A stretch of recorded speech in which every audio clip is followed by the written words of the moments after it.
Welcome back to Tech Avro. Today, in video 4 of our Google Drive series, we are exploring the interface layout and essential shortcuts so you can navigate your cloud workspace like a pro. Understanding how to customize your view, sort files, and use quick layout shortcuts will double your productivity. Let me walk you through the key areas. First, let's master the view modes. Look at the top right corner of your Drive screen and locate the grid icon. Click it to switch between Grid View, which displays large visual thumbnails, and List View, which presents a clean, compact file list with detailed columns. Second, sorting your files.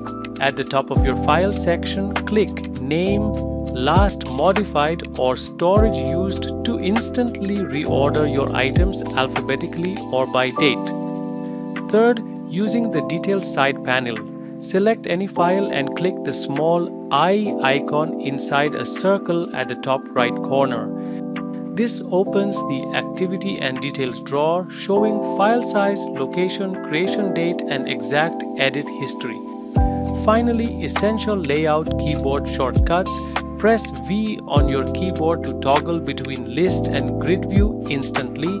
Press As to star or unstar any selected item, and press the / key to jump your cursor straight into the search bar without touching your mouse. If these layout tips made your workflow cleaner, hit that like button and subscribe to Tech Avro. In video 5, we enter phase 2 and cover how to share files and folders safely via link. See you there!